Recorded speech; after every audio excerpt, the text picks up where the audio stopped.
miegħi għandi l-Ambaxxatur għall-Azzjoni dwar il-Klima, l-Professur Simon Borg, b'esperjenza ta' aktar minn 30 sena fis-settur ambjentali, ma illum qegħdin infakru Jum id-Dinja, Earth Day. U għalhekk ħassejt li ħadd aħjar li fil-Professur Borg ma tista' tgħidilna l-isfidi li għaddejja minnhom id-dinja mill-aspett ambjentali. Grazzi li tajt niftit mill-ħin tiegħek, Professor Borg. Inti lek aktar minn 30 sena, ġifieri dan huwa settur li inti ara kemm ilek taħdem fih. Ftit tal-jemilu kont ukoll fi New York u kont qiegħda ovvjament tiddiskuti suġġetti li għandhom huma relatati ma' l-azzjoni tat-tibdil fil-klima u suġġetti oħra ambjentali. Ħanibdew bit-tema ta' Earth Day, Jum id-Dinja. It-tema din is-sena qiegħda Our Power, Our Planet, is-saħħa tagħna, l-forza tagħna mad-dinja tagħna. U l-messaġġ meta qrajt huwa li aħna rridu nkunu l-katalisti biex nieħdu ħsieb id-dinja tagħna. Ekku, jiġifieri naħseb li dik hija l-iktar ħaġa li ħarġet anki mill-mawra li għamlu l-astronauti tal-Artemis. Naħseb il-koll rajna l-vulnerabilità u l-fragilità ta' din il-pjaneta meraviljuża tagħna, unika f'dan l-ispazju iswed u xiġifieri fejn m'hemmx ħajja, sa fejn nafu aħna ħanajdu hekk. U li l-astronauti tajjeb ħafna iddeskrivewha bħala lifeboat, a lifeboat in space qalu, ġifieri tawa il-ħajja fid-dinja hija xi ħaġa li aħna nieħdu for granted.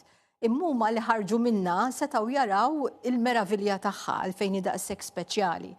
U naħseb kif qed inti l-arfin tagħna personali, ġifieri individwalment, li aħna rridu neħdu ħsiebha l-ewwel, ġifieri ħafna drabi n-nies jgħidu għax il-gvernijiet misshom jagħmlu hekk, in-nazzjonijiet misshom jagħmlu hekk, il-Nazzjonijiet Uniti tista' tagħmel hekk, però fir-realtà aħna jiddependi kollox minna. Ġifieri kemm nikkonsmaw għal xejn, kemm naħlu, kemm narmu, kemm nieħdu ħsieb l-ambjent ta' madwarna, anki illi noqogħdu attenti ma niġġerawx skart żejjed, pereżempju, nibżaw għal natura, illi anki nkunu aħna stess li napprezzaw il-valur tal-natura fil-ħajja tagħna. U anki napprezzaw ukoll li dak kollu li għandna ġej mid-dinja. Ġifieri mhux biss meta qed ngħidu Earth Day mhux qegħdin għax mbagħad għandna jum l-ambjent li huwa aktar tard f'Ġunju. Imma li kollox ir-riżorsi kollha mid-dinja jiġu b'xi mod jew ieħor, ġifieri jekk inti għandek anki libsa Iżraj jekk tal-qoton hija miżrieraħ tal-qoton li jikbru mbagħad jiġu proċessati, eċċetera. L-ilma, l-enerġija, kollox ġej mir-riżorsi tad-dinja. Ġana neħdu kollox for granted. Diki.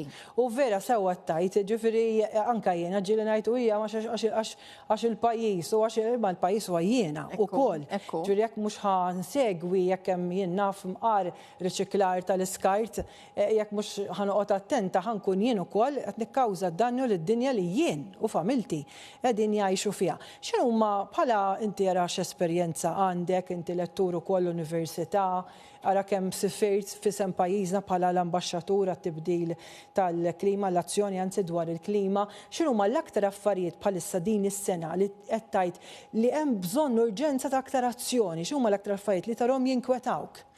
Jiena naħseb l-iktar affarijiet huma l-istat tal-pjaneta, jiġifieri speċjalment fuq il-bidla fil-klima qed naraw illi l-affarijiet qed ikunu sejrin mhux mill-ħażin għall-agħar għax ma nistax ngħid li ma sarx improvement, imma l-impatti tal-bniedem fuq minħabba l-użu tal-prodotti taż-żejt, il-fossil fuels, u t-temperaturi li allura jiżdiedu fl-atmosfera, però hawnhekk irid niċċara xi ħaġa.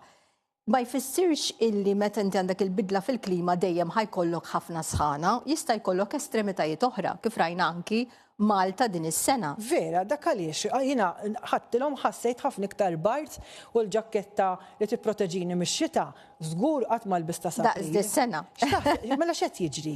Għaliex inti meta inti tikkawża din tibdel il-kompożizzjoni tal-atmosfera, ġdina dik li qed jiġri, ġifieri meta inti qegħdin naħarqu dawn il-prodotti taż-żejt qed inżidu gassijiet illi qed jakkumulaw fl-atmosfera u jbidlu il-kompożizzjoni naturali tagħha. Allura inti qisek qed toħloq sistema artifiċjali u dan iġib estremitajiet. Pereżempju waħda mill-impatti l-ikbar impatti u l-bieraħ fil-fatt kellna wkoll konferenza u Malta fuq hekk hija li l-baħar qed jisħon ħafna. U bda minħabba li l-baħar jisħon allura l-impatti tal-maltemp estrem dak imbagħad fix-xitwa ħajkollok maltemp estrem allura iktar kesħa, iktar irjaħat, iktar jinnaf temperaturi baxxi, eċetera, milli nafu. U mbagħad fis-sajf ikollok il-heat waves. Ġifieri vera għax nismajta hekk.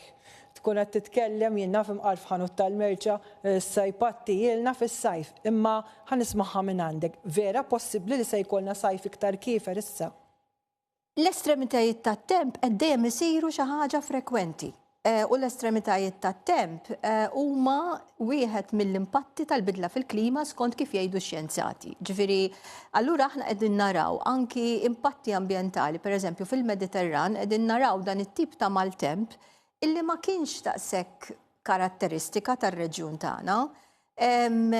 Jekk qed naraw pereżempju il-mewġiet ta' sħana, forsi qed ikunu ħafna iktar frekwenti minn qabel. Qed naraw pereżempju temperaturi li jkunu iktar idumu pereżempju ċerta ftit gradi iżjed minn normal ta' dak is-sena. U dawn l-affarijiet li huma jidhru affarijiet żgħar, però għax dan kull ma qegħdin ngħidu hija li t-temperatura tad-dinja tisħon iktar minn 10 gradi 1.5 degrees fil-mean temperature tas-sena. Ġifieri mhux qed ngħidu xi 10 gradi, imma dan jaffettwa is-sistema globali kollha.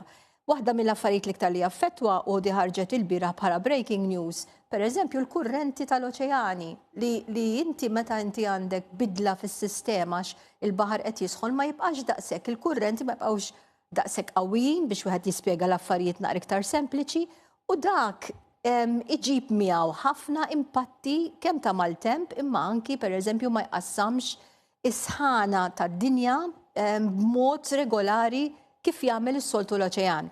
L-oċean għandu dil-function li qisu r-radiator tal-pjaneta, ġifieri qassam is-sħana jiddistribwixxiha fir-raġuni kollha tad-dinja. Ġifieri b'dak il-mod aħna għalhekk għandna it-temp nassoċjaw, it-temp tal-Mediterran. Ġifieri aħna għalhekk jiena nħoss nimbierka bħala pajjiż, nħoss nibera għax ġifieri il-fatt li aħna gżira mdawra bil-baħar, aħna għandna vantaġġ fuq pajjiżi oħra li mhumiex. Inti meta inti jkollok il-baħar madwarek normalment it-temperaturi jkunu iktar ma jkollikx daqshekk estremitajiet. Iktar dawk il-pajjiżi li jkollhom landmass kbira bħal Russja, l-Kanada pereżempju. Il-fatt it-temp ġieli jkun imbassar mod. Għada ġejja mal-tempata pereżempju. U tgħaddi. Ġifieri inħossuha, eżatt. Ġifieri dik anke ċ-ċokon ta' pajjiżna jagħmilha differenti. Il-baħar jirregola iżjed it-temperatura. Imma jekk jisħon dik il-funzjoni tiegħu se tinbidel. Ġifieri ma jibqax il-kurrenti tad-dinja li hawn diversi kurrenti fid-dinja li jmexxu jiddistribwixxu l-sħana, jiddistribwixxu n-nutrimenti pereżempju li hemm fil-baħar, allura ikun hemm iżjed ħajja f'ċerti postijiet iktar. Allura jekk il-baħar kif qed tgħid inti qed jisħon, kif qed jaffettwa l-ħlejjaq tal-baħar? Jaffettwhom għaliex ma jiddistribwix pereżempju l-istess ammont ta' nutrienti li ninsibu fil-baħar allura mbagħad is-sistema kollha, l-food chain kollha ikollha impatt. Xi ħaġa oħra li qed tiġri fil-baħar hija illi qed isir iktar aċidus għaliex peress li qed jassorbi ħafna iżjed carbon dioxide, ir-reazzjoni hija li l-baħar isir iktar aċidus. Ġifieri min jistudja l-chemistry jaf li jekk inti għandek l-ilma u tpoġġi l-carbon dioxide fih dak ħajħalli jaltera l-aċidità. U l-baħar qed isir iktar aċidus u dan qed ikollu impatt kbir. Allura ara x'katina perikoluża, ġifieri aħna niklu l-ħut. Li qegħdin jekol ħut ieħor jew Malta għandna reverse osmosis. Ġifieri da kollu jista' jaffettwa s-saħħa tal-bniedem. Ħanajdu hekk l-impjanti ta' reverse osmosis mhux li se jaffettwa naħseb daqshekk li jaffettwa ovvjament il-nuqqas ta' xita pereżempju meta allura inti iktar tiddependi fuq dawn l-impjanti biex tiġġenera l-ilma għax-xorb. Malta minna sistema tajba ħafna tal-New Water fejn biex nejnu l-bdiewa kemm jista' jkun ma jiddependux u jużawx l-ilma tal-pjan, allura qegħdin ikollhom dan il-possibilità li jużaw New Water li huwa ilma imsaffi, ilma ta' drenaġġ li jissaffa li allura jista' jintuża l-bidja. Għaliex imbagħad għandek il-vantaġġ li minħabba dak li qed jiġri il-bniedem irid jadatta u it-teknoloġija, l-idea tal-bniedem, il-kreattività ħatoħloq dawn l-opportunitajiet u idea ġodda illi mbagħad għandek vantaġġi il-vantaġġi tagħhom. U dan huwa l-messaġġ naħseb li aħna. Fil-fatt kont se nistaqsik għax wasalna lejn l-aħħar bħala l-ambaxxatur ta' pajjiżna għall-azzjoni dwar il-klima llum li huwa l-jum id-dinja Earth Day xtaqt messaġġ minn għandek għall-telespettaturi. Kif bdejna naħseb illi il-ħarsin tal-pjaneta jibda minna l-koll. Ġifieri jkollna din l-imħabba l-ewwel net lejn il-pjaneta tagħna x'hija id-dar tagħna.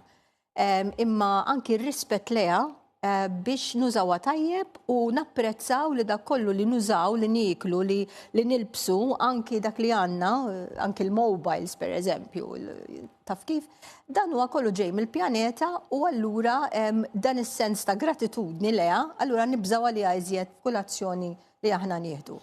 Professur Simon Borg, nirringrazzjak ħafna tal-limt ħafna minn għandek u vera ħadd pjaċir nisimak titkellem dik kienet il-Professur Simon Borg, l-ambaxxatur għall azzjoni dwar il-klima. Grazzi, segwejtuna.